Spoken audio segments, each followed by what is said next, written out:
Mas o tema hoje é um tema de ciência, é um tema de história e é um tema de consolo, mas também é um tema de desafio. Tem alguém aqui que gosta de compartilhar o Evangelho da Graça com alguém? Seja um vizinho, um parente, um colega de trabalho, na escola. Quantos aqui gostam de compartilhar, de pregar a graça para alguém? Quantos aí podem ler o título do tema de hoje? Tornei-me seu inimigo por dizer-lhes a verdade? Então o que você vai ver e ouvir hoje, talvez você nunca tenha visto e nem ouvido. Hoje eu vou te mostrar coisas que eu tenho quase certeza que vários abençoados aqui nunca viram e nunca ouviram, e não tinham ideia de que essas coisas eram assim. Isso é uma pergunta que antes de você pregar a graça para alguém, você deve fazer a você mesmo. Você está disposto a conseguir inimizades em nome do Evangelho da Graça? Eu quero ver no final do estudo.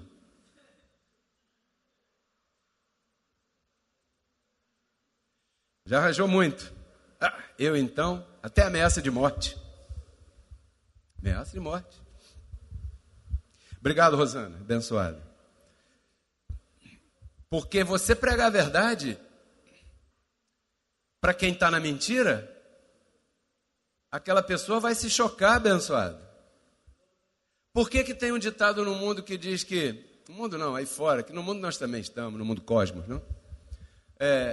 Que a verdade dói. Quantos já ouviram isso? A verdade dói. A verdade dói para aquele que anda na mentira. Aí a verdade dói. Por quê? Porque ele está numa direção. Aí você vem e mostra outra, ele sente. Por isso que a verdade dói. E a pregação do apóstolo Paulo é uma pregação que não tinha intenção de criar inimizade com ninguém. A pregação do apóstolo Paulo tinha a intenção de iluminar os olhos do entendimento de alguém.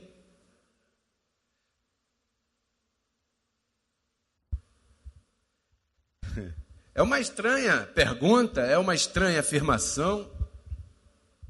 Quer dizer que se eu falar a verdade eu me torno seu inimigo? Corre o risco. Nem todos, porque há os predestinados para ouvir e pá.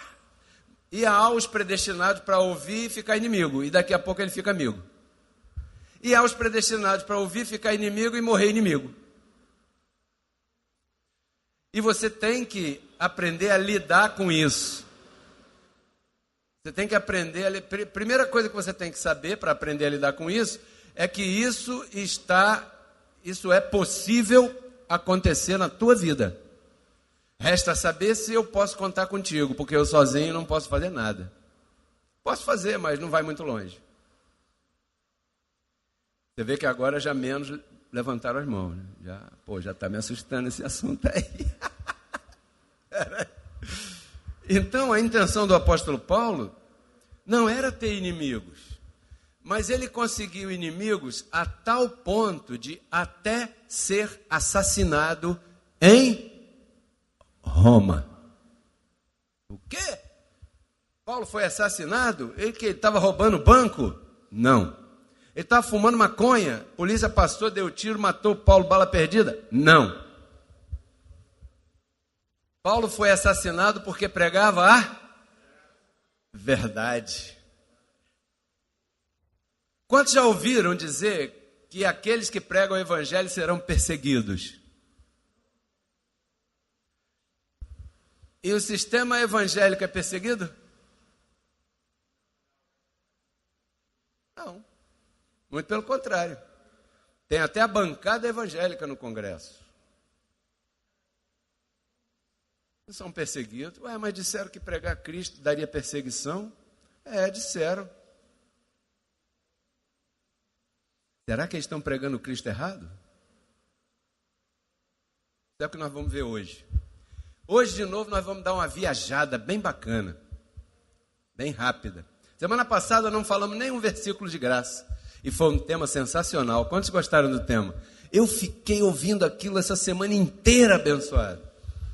E parecia que eu mesmo não tinha ouvido aquilo. É uma coisa estranha você ouvir você mesmo falando uma coisa e você receber aquela ministração para você e vai no carro e glória a Deus, e a pessoa do lado olha assim e fala, ih, ó, pirou. Então vamos ver como é que tudo isso começou. Essa frase não fui eu que inventei. Ela está escrita na Bíblia. É Gálatas, capítulo 4, verso 16. Um aplauso para o Andrés, hoje está aí ajudando. Isso aí, Andrés. Você. Tornei-me, pois, vosso inimigo por dizer-lhes a verdade? Quer dizer, então, que Paulo estava numa região chamada Galácia, onde havia vários grupos, e aí os Gálatas, aqueles que vivem na Galácia, e Paulo pregou graça, levantou aquelas congregações em graça, com o Cristo ressuscitado para frente, nada de Jesus de Nazaré, senão o Cristo ressuscitado para frente, não desprezando a Jesus de Nazaré, porque ali estava Deus, fazendo uma coisa que ninguém podia fazer. Mas uma vez feito, está consumado, ponto. Vamos seguir com a ressurreição para frente. E Paulo viajava, e quando ele voltava, encontrava a igreja dividida. Por quê?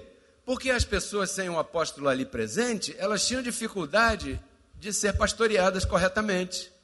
Não tinha internet, não tinha WhatsApp, não tinha Facebook, não tinha avião, não tinha televisão, não tinha rádio metropolitana, não tinha nada disso. Quando Paulo voltava, a igreja já havia sido influenciada por aqueles que discordavam da pregação de Paulo. Uma observação. Lembrando a todos vocês que quando Paulo chegou no cenário, a igreja de Jerusalém já tinha 30 anos de aberto. Pedro, Tiago e João. 30 anos. Aí Paulo apareceu. Quando Paulo apareceu com essa mensagem, as pessoas, peraí. Aí Paulo perguntou, peraí, eu me tornei seu inimigo por dizer a verdade a vocês? Então a gente precisa saber que verdade era essa que o apóstolo Paulo pregava. Que verdade é essa e quem mandou ele fazer isso? Segundo verso, Atos 26, 18. Jesus se encontrou com Paulo pela primeira vez no caminho a Damasco. Paulo ia prender e matar aqueles que seguiam Jesus de Nazaré, a igreja que começou em Jerusalém. Paulo era judeu, um judeu nervoso e com autoridade e poder.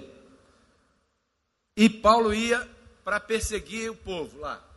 Muito bem. Aí Jesus barrou ele no caminho.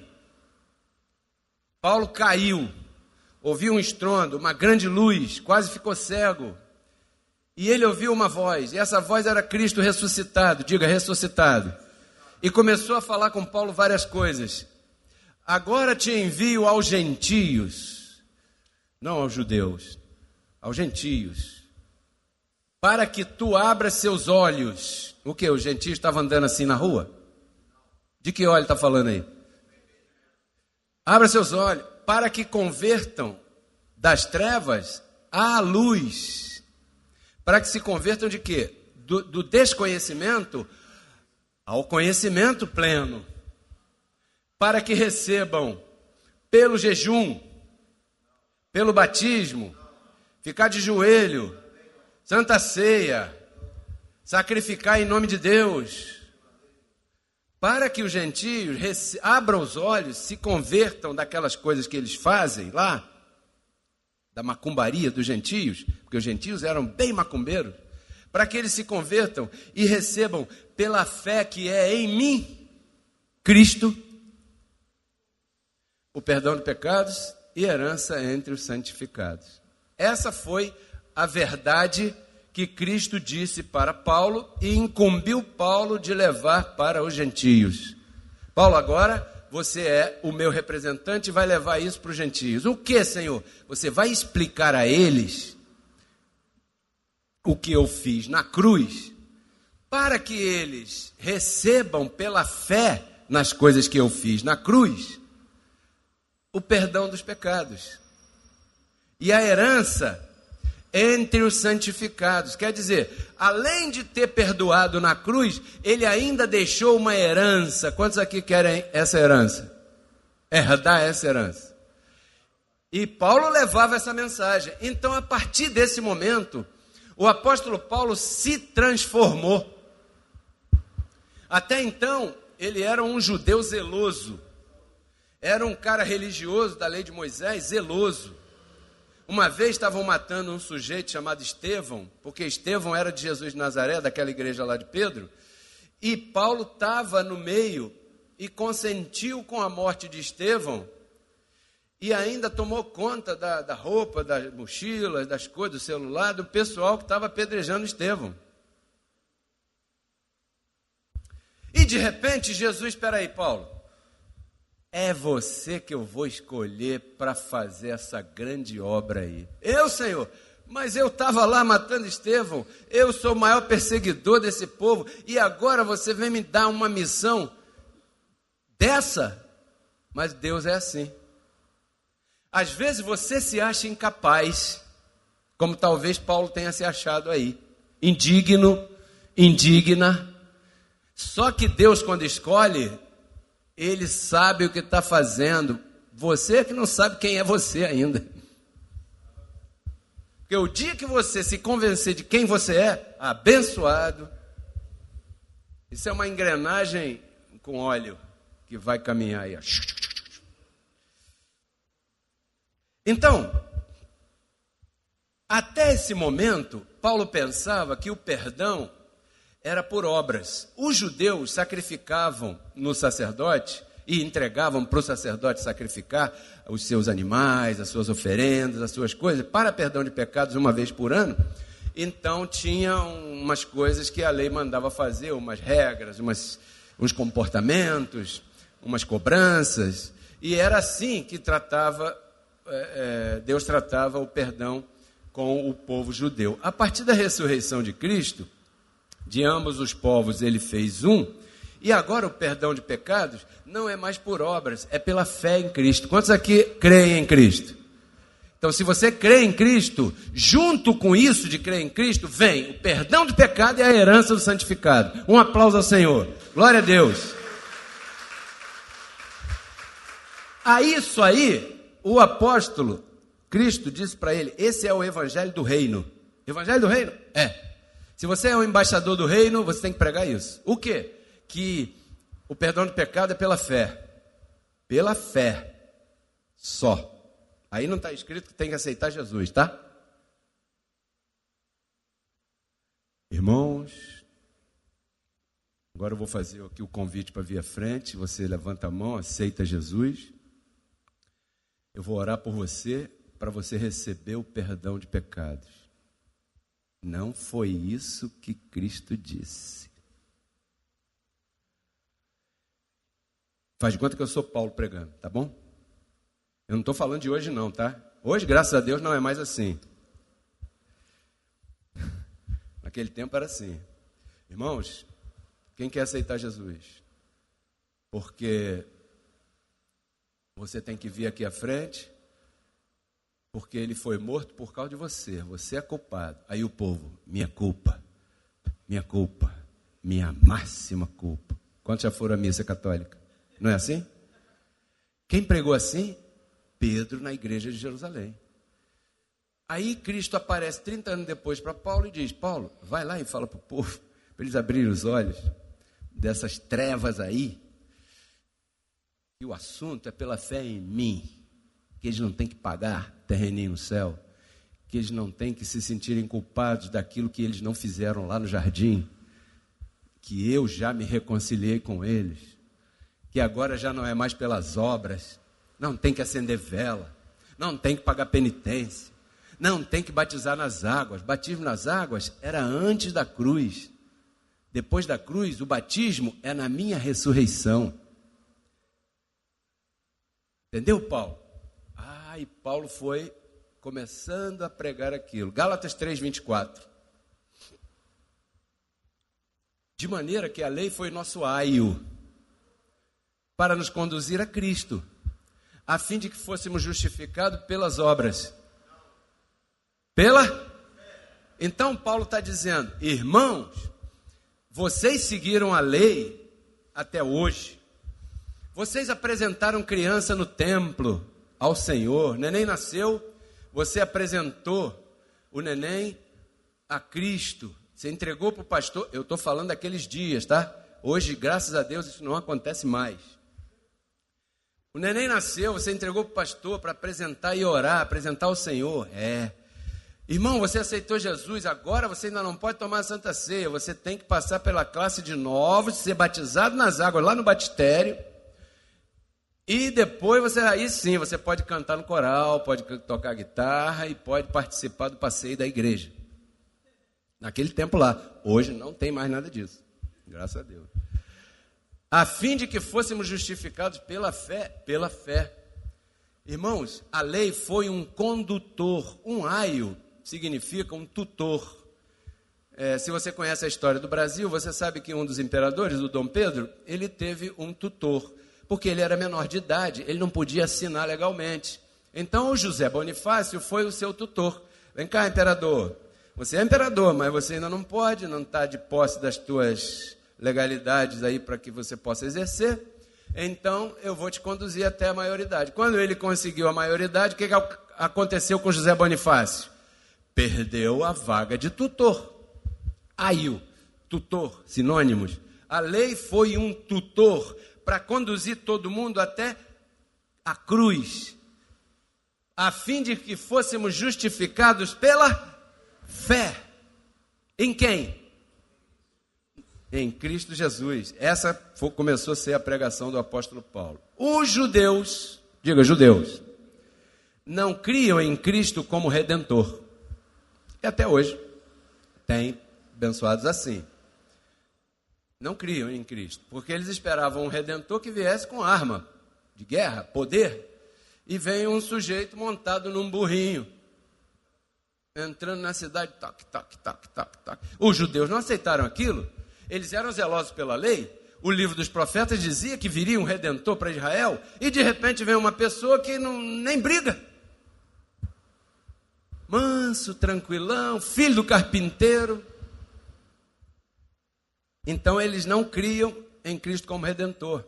E eles foram acostumados e educados a praticar a lei de Moisés durante gerações e gerações. E através dela, eles procuravam justificação. Porque a lei tinha essa forma de justificar ali. E agora a pregação do apóstolo Paulo era anulando as obras da lei. O que você pensa que aconteceu na cabeça de um judeu desse? Ficou ofendido. Ficou ofendido. Ele passa a vida inteira seguindo determinadas coisas e agora Paulo vem. Justificação é pela fé. Verso 25, Andrés. E 26, né, lá. Porém, vinda a fé, que é Cristo, diga Cristo, já não estamos debaixo de aio. Porque ou é Cristo ou é a lei. A lei foi para conduzir até Cristo. Uma vez chegando Cristo, o que acontece com a lei? Perdeu, é o tutor que deixou de ser. Pois todos sois filhos de Deus pela fé. Aquele que está em obras não gosta muito do discurso da fé. Porque ele está acostumado a ralar em vida. Irmão, tem que subir monte. Vou lá. Aí minha mãe se ferrou. Por quê? Essa mulher com 95 anos incompletos. Vai fazer mês que vem. 95 anos. Ela pode subir monte? Então ela não vai ser abençoada? Porque ela não pode fazer o que eu posso ainda? O irmão que tem muito dinheiro, esse irmão pode comprar um terreno para a gente? Eu recebo isso, hein? Né? Mas e aquele que vende bombom ali no sinal, ele pode fazer isso? Não. Então ele não vai receber? Assim era a lei. E aquele que está acostumado a viver assim, quando vem o discurso da fé, que anula as obras da lei, ele se sente mal. Está entendendo? Não é que eles sejam ruins, nem as piores criaturas, é que eles foram educados num sistema assim. E agora Paulo vem, deixa isso de lado, porque, filho de Deus é pela fé em Cristo. Não, eu sou filho de Deus porque eu sou israelita. Sim, Senhor, mas veio a cruz, e depois da cruz de ambos os povos ele fez um. Agora não tem judeu, não tem grego, não tem brasileiro, nem nada. Agora somos um só povo em espírito. Porque antes da cruz ele só se relacionava com os judeus. Deus não tinha assunto com gentio nenhum. Os gentios não comiam nem na mesa dos judeus. Até hoje, os judeus que são assim, seguidores da lei de Moisés, não têm convivência com gentio. As filhas deles casam com filhos deles. Não entra um gentio lá assim, um Zé Ruela, um pé rapado, alguém assim, como eu, para se meter com um judeu. Não. Por quê? Porque eles receberam aquilo, ficaram com aquilo e não abriram mão daquilo.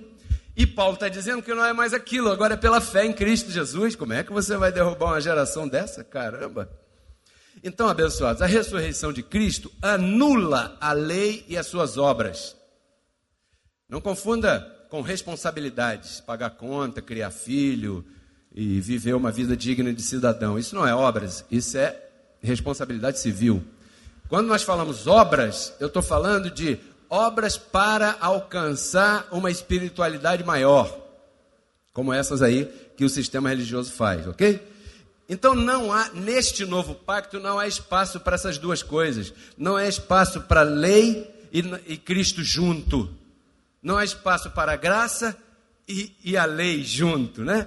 Romanos 3:20, olha o que diz. Já que pelas obras da lei, nenhum ser humano será justificado diante de Deus. Por quê?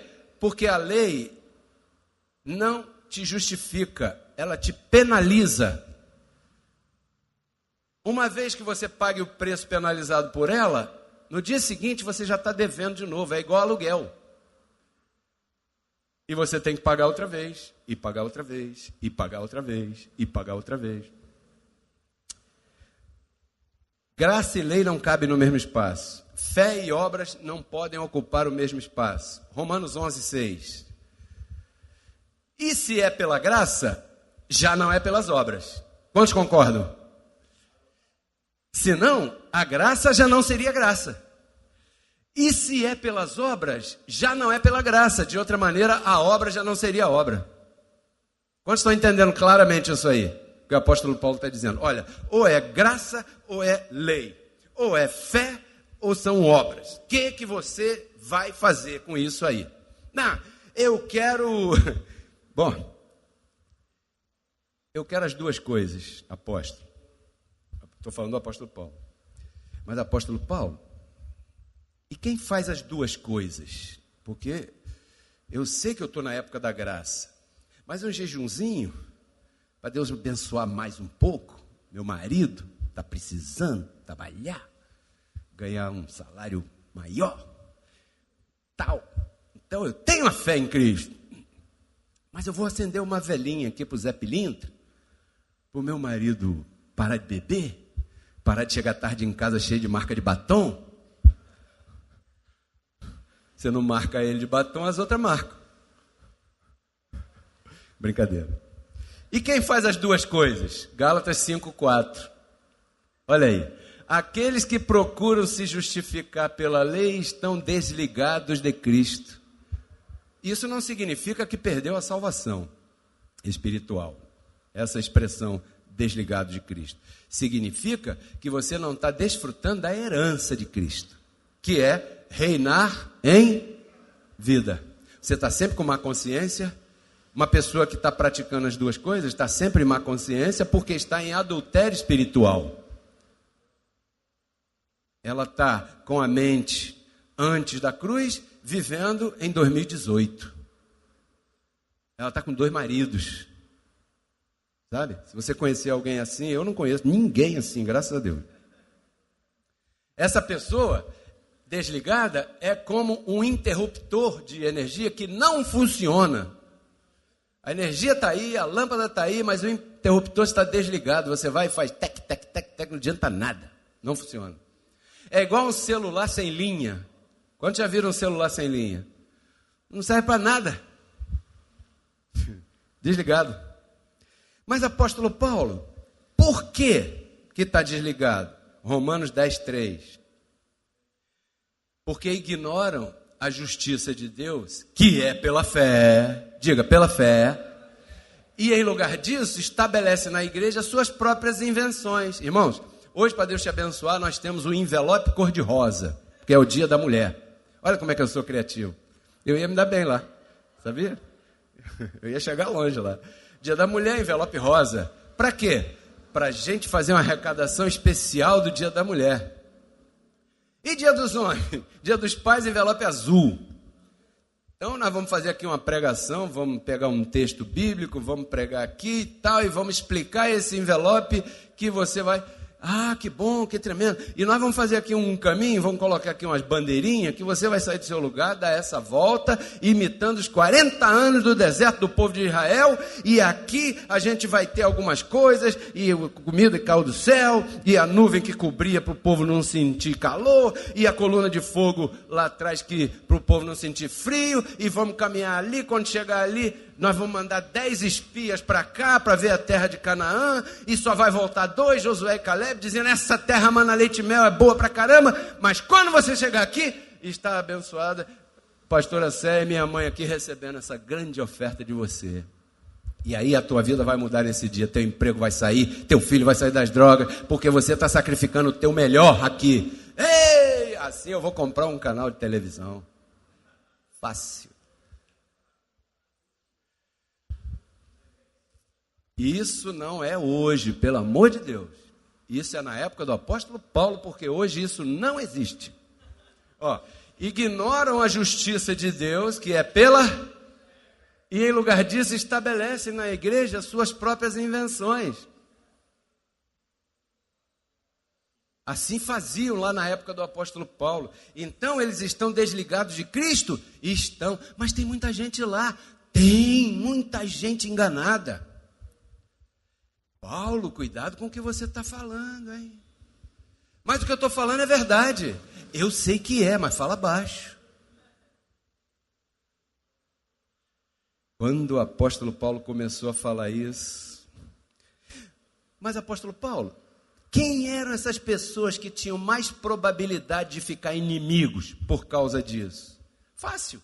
Aqueles que eram mais fiéis seguidores da lei de Moisés. As pessoas que eram, ali, eu compro, eu me esforço, eu faço, meu joelho trouxe minha família para Jesus.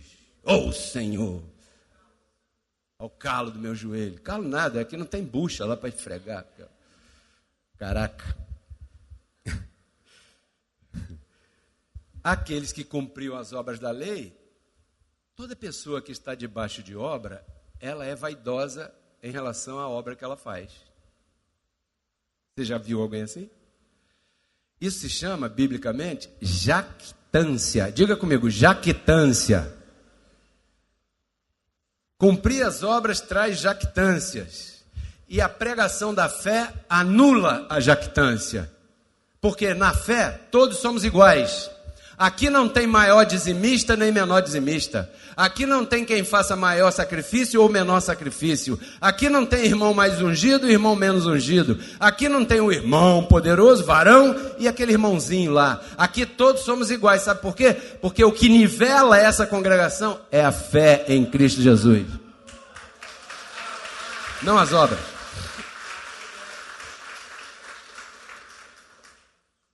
Romanos 3, 27. Aí Paulo explicava, mediante essa pregação, onde está a jactância? Leia lá, foi excluída. Por qual lei? Pela lei das obras? Não, foi excluída pela lei da fé. Uau, Paulo, eu nunca tinha visto isso. Pois é, estava oculta essa palavra. Então isso desagradou profundamente as pessoas que viviam durante a vida inteira praticando lei, cobrando dos outros, praticando obras da lei, porque aquele que obra, ele cobra do outro que está do lado. Porque ele faz, ele acha que o outro também tem que fazer. Só que aqui, pela fé, é diferente. Aqui nós entendemos que cada um tem uma medida de entendimento. Então, talvez o que você já tenha alcançado, aquele que está do teu lado, aquela que está do teu lado, talvez não tenha alcançado ainda. E merece todo o nosso respeito igualzinho, porque é pela fé. Não é por força nem violência, é pelo Espírito. A lei não era assim, a lei era por obras. Então, aquele que obra, por isso é que, por aí no sistema religioso, hoje não, desculpa, naquela época de Paulo, quando o membro se afastava da igreja, lá, daquela época lá, eles mandavam os diáconos ligar para a casa do irmão. Irmão, olha o diabo está furioso, hein? Cuidado, você não faltou, não veio mais o culto. Amanhã tem Santa Ceia, não pode faltar não. Naquele tempo lá. Atos 21, 17. Quando chegamos a Jerusalém, e aqui é que vai começar a pregação de hoje, que até aqui, tudo isso aí você sabia, mas isso aí, não sei se você sabia. Quando chegamos a Jerusalém, diga, Jerusalém. Os irmãos nos receberam com gozo. Quem escreve isso é Dr. Lucas, que acompanhava nessa época a Paulo, Barnabé e tantos outros que você conhece, que a Bíblia diz. Neste momento, a igreja de Pedro, Tiago e João já existia, como eu já lhes disse, há uns 30 anos. Qual foi a pregação do apóstolo Pedro? Arrependei-vos, porque vocês são os culpados, sejam batizados para que recebam o perdão e a justificação. Foi isso que Cristo disse que tinha que fazer? Não, é pela fé. Não tem nada de água. Água é só para beber. Deixa eu beber aqui um pouco.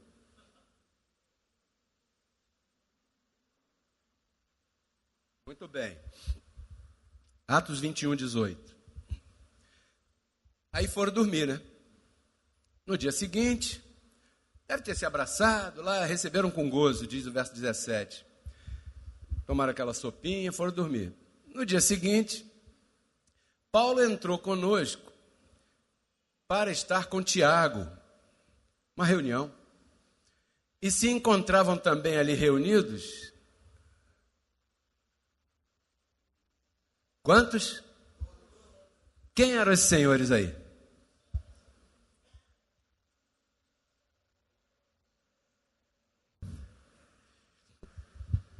Agora eu tenho que ler daqui. Se você trouxe Bíblia, você vai se dar bem. Se não trouxe, se lascou, porque não vai ter ali. 21, 18, 19. Espera aí, André. Todos os anciãos estavam lá. Junto com quem? Tiago. Diga, Tiago. Em que cidade?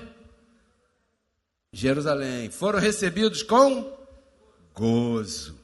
Aí o verso 19 diz: aos quais, depois de ter saudado a todos eles, lhes contou, Paulo, ok? É Lucas escrevendo sobre Paulo, uma por uma as coisas que Deus havia feito entre os gentios através do seu ministério.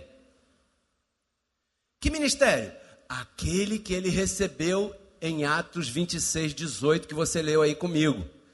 De ir para os gentios e abrir os olhos do entendimento deles para que eles recebessem pela fé o perdão dos pecados e a herança entre os santificados. Paulo foi a Jerusalém contar isso, todo contente, todo feliz, todo bobo. Parecia eu distribuindo CD na rua, todo contentão. Porque Deus estava fazendo maravilhas através do ministério que ele estava desenvolvendo. E ele foi a Jerusalém, porque lá já havia uma igreja há 30 anos, e ele sabia que aqueles homens tinham conhecido Jesus de Nazaré. E Paulo foi o único que viu o Cristo ressuscitado, e que conversou com ele, e que Cristo mostrou a ele a verdade que aconteceu na cruz. Então Paulo entendeu o seguinte, eu vou lá conversar com os meus irmãos. Todos os anciãos, verso 20, diz assim: quando eles ouviram Paulo, glorificaram a Deus e disseram a ele, está vendo, irmão? Quantos milhares de judeus há que creram, e todos eles são zelosos pela lei. Pela lei? E estão crendo na tua pregação? Ou seja, eles estão saindo das coisas da lei e estão entrando pela fé. Paulo estava afetando a congregação dos judeus lá atrás, dizendo que já não é mais por obra, deixa isso para lá, vem aqui agora, Cristo me disse que é pela... E eles receberam essa notícia em Jerusalém. Olha o verso 21. Porém, eles estão informados a teu respeito, que tu está ensinando os judeus que estão por aí entre os gentios a apostatar de Moisés.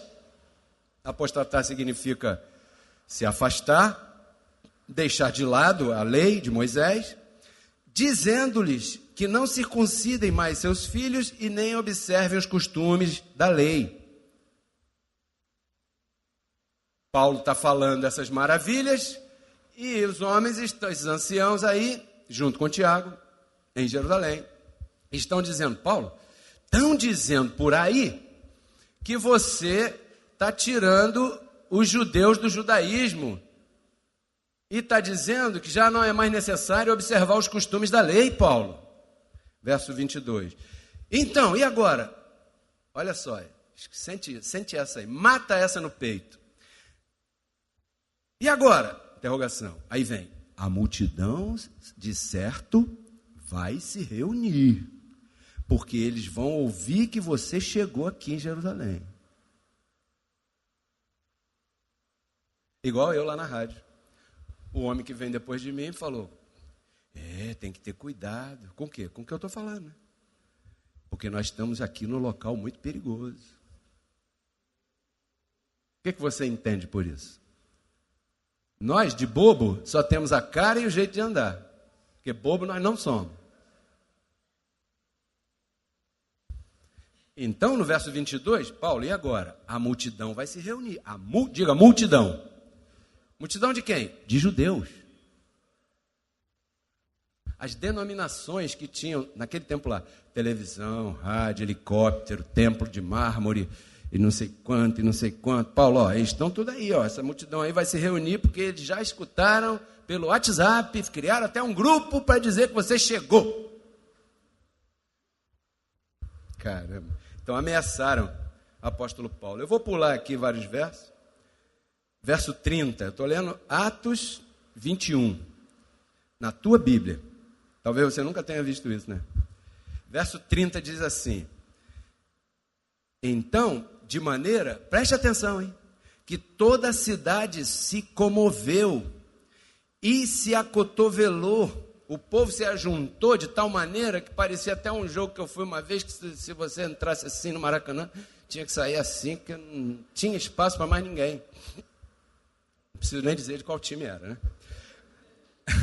Assim que toda a cidade se abalou e o povo se ajuntou a tal ponto que estavam se acotovelando e se apoderaram de Paulo.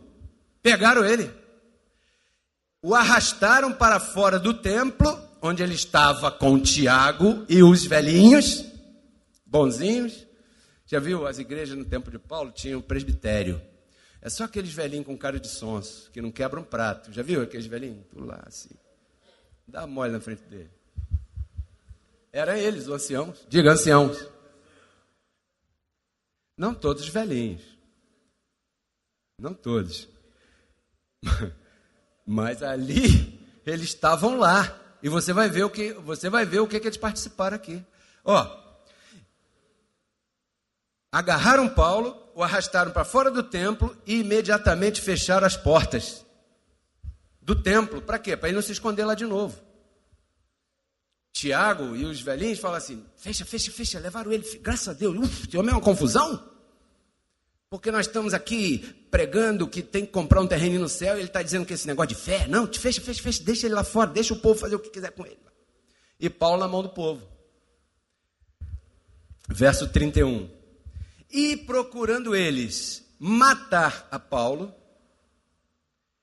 foi avisado o tribuno da companhia. O tribuno é um tenente militar, né? Que toda a cidade de Jerusalém estava alvoroçada. Então, alguém avisou, alguém ligou para o 190. Vamos ligar para o 90. Aí ligaram para o tribuno, tá maior confusão aqui. Que confusão é essa? Tem um cara aqui dizendo que é pela fé, os outros estão dizendo que é pela lei, agora pegaram ele, eu não sei se estão linchando, se não estão linchando, se ele está levando pescoção, pescotapa, o que foi, mas esse homem está correndo perigo. Aí o 190 dessa vez atendeu bem, e no verso 32 fala assim, o tribuno então convidou soldados e centuriões. Um centurião é um responsável por 100 homens, né? E correu até lá. E quando eles viram o tribuno e os soldados, pararam de bater e golpear o apóstolo Paulo. Eu te perguntei no início se era bom pregar a graça. E o Paulo estava apanhando na rua. Verso 33. Então, chegando o tribuno, lhe prendeu, vou prender esse homem, mas na intenção de protegê-lo. E mandou algemá-lo.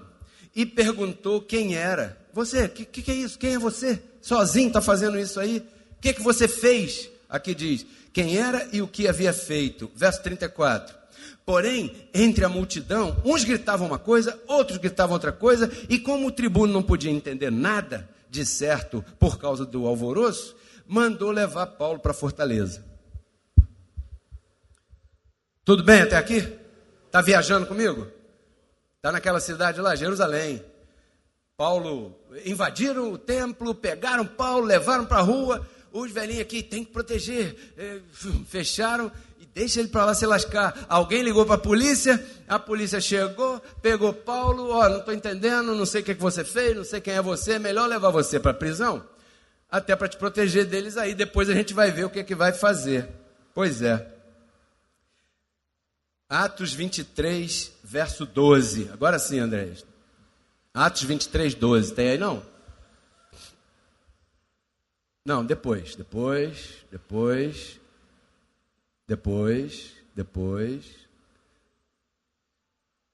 Não, então para aí. Atos 23, 12. Diz assim, Atos 23, 12. Quem tiver Bíblia, por favor, acompanhe aqui, para que a gente... Complô para matar Paulo. Esse é o título que está na tua Bíblia. Eu vou ler o verso 12. Chegando o dia, alguns dos judeus tramaram um complô e fizeram um juramento sob maldição, dizendo que não comeriam e nem beberiam nada, isso se chama jejuar, enquanto não matassem ao apóstolo Paulo. Os judeus, seguidores da lei, cumpridores da lei, conhecidos dos anciãos e de Tiago, na cidade de... Eles armaram esse complô. Então, verso 11. Não, espera aí. Depois eu leio o verso 11. Verso 13. Anote isso, hein? Eram mais de 40 os que haviam feito esse juramento, os quais foram aos principais sacerdotes e aos anciãos, ok? Isso é para confirmar. Eles foram aos líderes, sacerdotes, aos anciãos. Um sacerdote é um homem legal? Supostamente. Deveria ser. Um ancião do sinédrio, do tribunal dos judeus, deveria ser um homem sensato? Sim ou não? Sim. E a Bíblia diz que juntou um grupo de pessoas e falaram o seguinte: olha, a partir de hoje nós estamos em jejum e quem comer ou beber vai cair em maldição. Até quando vai durar esse jejum? Até o dia que a gente matar Paulo. Ok, combinado, estamos em jejum. Aí o que é que eles fizeram? Mais de 40 que fizeram isso. Foram aos principais dos anciãos e sacerdotes e disseram assim, 2 pontos, verso 14, Atos 23, 14. Nós fizemos juramento debaixo de maldição a não provar nada enquanto não matarmos o apóstolo Paulo. Eles foram aos homens sensatos, sacerdotes e anciãos e disseram, nós estamos, aqui, depois é que é isso aí, nós estamos prontos para matar você, para matar o apóstolo Paulo. Entendeu, senhor sacerdote? Senhor ancião, nós nos reunimos, mais de 40, fizemos um juramento, debaixo de maldição, que nós temos que matar esse homem. Enquanto matarmos esse homem, não comeremos e nem beberemos. Por quê? Porque ele está dizendo que é pela fé. Caramba, Paulo não tinha estuprado ninguém, não era pedófilo, não era viciado, não era traficante, não estava transportando cocaína no porto, não estava chefiando uma gangue do tráfico, nem nada, e os caras queriam matar o apóstolo Paulo. Verso 15. Olha só isso, não acabou não. Agora que vem o pior. Tem pior? Tem. E está na Bíblia, pastor. Eu estou lendo a Bíblia. Você não lê a Bíblia? Agora, pois, vós, junto com o concílio, tá bom? Vamos combinar? Vós, junto com o concílio, requerei ao tribuno, faça um pedido para o tribuno, que traga Paulo de manhã para vocês, dá desculpa de que vocês querem indagar alguma coisa a mais acerca dele, uma condução coercitiva do apóstolo Paulo, e nós estaremos prontos para matá-lo antes que ele chegue. Parece até os porões do Palácio do Jaburu, lá em Brasília, onde se faz as tramóias. Verdade ou mentira? E você viu com quem eles estavam?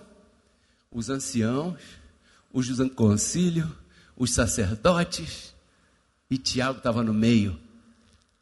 Rapaz, que coisa séria. Então, eles chamaram os caras e disseram, manda trazer o apóstolo Paulo para cá de manhã, inventa aí que vocês vão perguntar a ele alguma coisa a mais a respeito desse assunto, que no caminho a gente vai estar pronto para metralhar o carro dele e assassinar ele. É isso ou não é isso que está escrito? Ué, mas a Bíblia tem essas coisas? Tem. E por que eu não ouvi lá na igreja que eu era? Porque lá ele não sabe, ele está na lei e tudo. Ele faz parte do concílio, do sacerdote, do sinédrio, do Tiago, deles todos lá. Eles são filhotes dessa gente toda aí. Verso 16.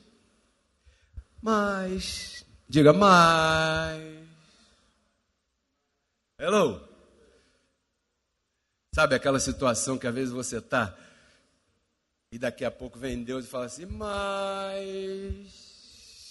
mas, porém, entretanto, contudo, todavia, mas, o filho da irmã de Paulo, o sobrinho de Paulo tinha família, ele não estava sozinho. O filho da irmã de Paulo, ouvindo falar dessa cilada, entrou na fortaleza e avisou seu tio. Paulo, então, chamando a um dos centuriões, disse assim: leva esse menino, meu sobrinho, lá no tribuno, por favor, porque ele tem um aviso certo para dar ao tribuno. Então, o soldado chegou, pegou o menino, conduziu o menino até o tribuno, verso 18, e disse: senhor tribuno, o preso Paulo, daquela confusão lá em Jerusalém, que aqui Paulo já estava, dias, me chamou e me rogou que trouxesse ante a ti esse jovem aqui, que é sobrinho dele. Ele tem uma coisa para te falar. O tribuno pegou o menino pela mão e foi para um canto.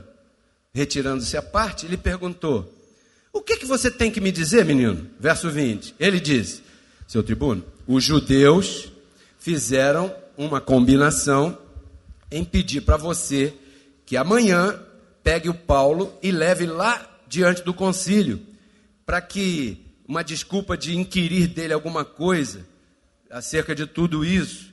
Mas verso 21, mas tu não creias, porque mais de 40 homens deles estão lá escondidos em cilada, os quais fizeram juramento debaixo de maldição de não comer nem beber até que tenham matado o apóstolo Paulo, e agora estão prontinhos só esperando você assinar para levar ele para lá. Rapaz, que coisa tremenda. Verso 22. Então o tribuno despediu o rapaz, dizendo a ele que não dissesse a ninguém que havia dado esse aviso. Aí o que fez o soldado? Chamou os centuriões, mandou que preparassem para a hora terceira da noite. A hora terceira é às 9 da noite. Ok? Hora terceira da noite, 200 soldados, 70 cavaleiros, 200 lanceiros, para que fossem até Cesareia, e que preparassem cavalgaduras, e que, pondo a Paulo ali, o levassem a salvo até o governador Félix. Os caras iam matar Paulo ali naquela noite. Porém, o verso 11, agora é o 11. Paulo estava preso, aquela confusão toda, que vai, que não vem, que vai, o tempo passando, os dias passando, porque Paulo foi preso diversas vezes, não foi só essa. Essa aí foi a da história que nós estamos contando, história com H. Na noite seguinte, o Senhor se apresentou a Paulo e disse: tem ânimo, Paulo. O Senhor é esquisito pra caramba, né? Ele bota você na maior confusão e depois quer que você fique animado. Caramba!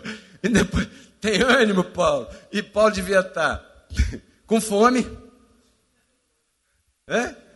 sujo, porque nas cadeias naquela época lá não tinha água direito. Agora não, agora é tudo uma beleza. Mas naquela época lá não tinha nada, né? Não tinha corrupção para... Lá não tinha, né? Lá... Ô Senhor, cala-te boca. O Senhor se apresentou a ele e lhe disse: tem ânimo, Paulo. Tem ânimo, Paulo. Pois como tu testificaste de mim em Jerusalém, eu pulei aqui capítulos e versículos. Mas eu sugiro que você leia. Pega tua Bíblia e leia. Em vez de ficar vendo Fantástico, vá ler essa história. Eu quero ver se você vai lá dar dízimo ainda. Leia, se instrua, se informe, pegue livro histórico, vá ler também, pegue Bíblia de outra versão, pegue outra tradução, compare, vá ver, abençoado, abra os olhos. Essa gente não presta. Mas o Senhor era com Paulo, livrou Paulo várias vezes. Teve uma das viagens que Paulo chegou, entrou no navio e uma tempestade danada, e o anjo do Senhor disse para Paulo: não vai se perder ninguém, fique tranquilo.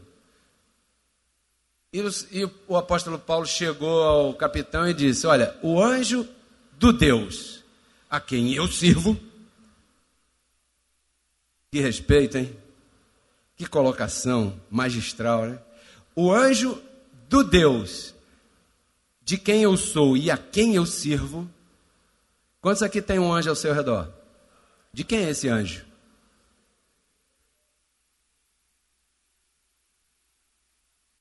Isso! Aplauda você. Esse anjo não é teu não, abençoado. Você não tem nada aí. O anjo é do Senhor, de quem você é e a quem você serve. Tem que ter respeito com essas coisas. Não é assim, estou em graça. O anjo tratou. Eu não paguei a dívida não, mas o anjo tratou. Graça não é isso não, gente. Isso é até ridículo de falar. Bom, tem ânimo, Paulo, pois como tu testificaste de mim em Jerusalém, assim é necessário que testifiques também em... Por que será? Por que será? Por que será? Por que será Roma? O que eu quero dizer para vocês é que essas pessoas fizeram isso jurando que Paulo estava mal. Aquele senhor que debateu comigo um dia lá na rádio, seu José da Pavuna, que eu tenho certeza que o nome dele não é José e nem mora na Pavuna, e que foi o outro lá que mandou ele ligar, ele jura que a nossa pregação está equivocada. Ele jura que quem está certo é ele. Por quê? Porque desde que descobriram o Brasil é isso aí. Então, pelo tempo, eles pensam que tem razão. E você está percebendo, principalmente você que está aqui um pouco mais recentemente, que o buraco é mais embaixo. Esse negócio de ser predestinado pode custar a tua vida. Quantos gostam de pregar a graça? Para o vizinho, para o amigo? Olha aí. Para depois não dizer que eu não avisei. Então você deve se lembrar que essas pessoas eram defensoras da lei de Moisés e suas obras há anos. E você não pode querer pretender tirar alguém de um sistema desse assim com meia dúzia de palavras. Tem que ter palavra, tem que ter conhecimento, mas também tem que ter testemunho, porque aquela pessoa lá, ela está olhando a tua carne. E às vezes na tua carne você pode bagunçar mais do que alcançar aquela pessoa com uma pregação linda e maravilhosa. Está me entendendo? Quantos estão me entendendo? Porque quando você apresenta graça, fé, predestinação, abençoado, salvo para sempre, diga: eu sou salvo, sempre salvo. O que é que eles pensam? Então posso fazer o que eu quiser que eu não vou para o inferno? Não. A primeira coisa que eles pensam é isso. Porque esse é o sistema que eles estão debaixo dele. As pessoas não têm culpa. Aquela grande massa que estava lá alvoroçando a cidade, grande massa de ignorantes, que os políticos gostam de manter ignorantes para poder dominar, porque quanto mais ignorante o povo for, mais fácil é dominar o povo. Rapaz, que negócio. Olha, pregar o Evangelho da Graça é muito bonito, e vamos terminando. Mas você será perseguido. Diga para quem está do teu lado aí: você vai ser perseguido. Essa é a perseguição prometida para a igreja. Você vai ser perseguido. Você não tem um tostão no bolso e vai dizer: eu sou um abençoado, próspero. Você está maluco. Essa igreja que você está indo está lavando tua cabeça. Esse apóstolo Paulo aí que você está seguindo, você está preso. Você não está preso? Como é que pode ser apóstolo teu que está preso? Por que ele está preso? Alguma coisa ele fez. Quem vai te perseguir, agora eu vou falar o maior absurdo, não é a prostituta, nem é o viciado, nem será o traficante, nem o bêbado. Quem vai te perseguir são os religiosos de gravata. Porque você está tirando mais um membro da sinagoga. Isso não é hoje não, tá? Isso é nos dias do apóstolo Paulo, porque hoje, graças a Deus, não temos isso.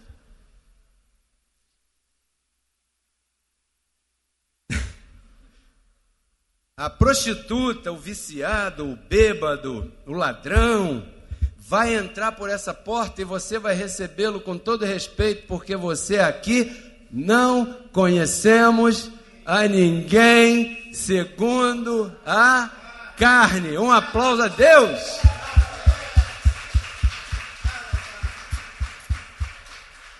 Fosse assim, Jesus não falava com a samaritana, a mulher que tinha tantos maridos, tinha perdido até a conta. Quem vai te perseguir são os religiosos. Eu não sei o que você vai fazer com isso. Domingo que vem, eu vou vir para cá na maior expectativa de ver quem foi que voltou depois dessa.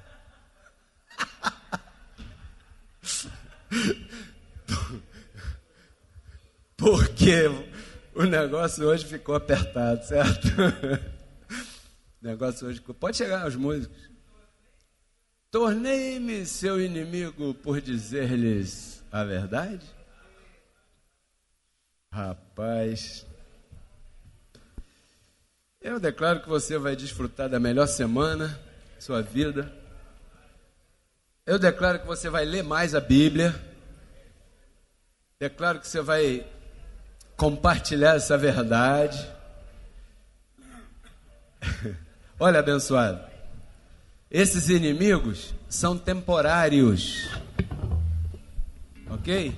Porque aqui Deus está no controle e o nosso número é maior do que o número daqueles que se opõem. Lembre-se disso. Mas você precisa entender que as pessoas estão debaixo de uma religiosidade há muitos anos. Tenha paciência com eles. Eles não têm culpa de ser ignorantes. Eles foram educados na ignorância, naquela religiosidade. E o nosso chamado é iluminar os olhos das pessoas. Com calma, com paciência, com procedimento correto. Posso contar com você?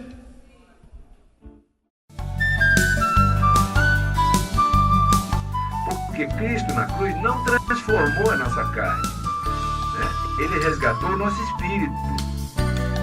A Bíblia diz que Deus estava em Cristo reconciliando consigo os seus filhos, né? E nos entregou a palavra da reconciliação. E a palavra da reconciliação é essa que nós pregamos, abençoado.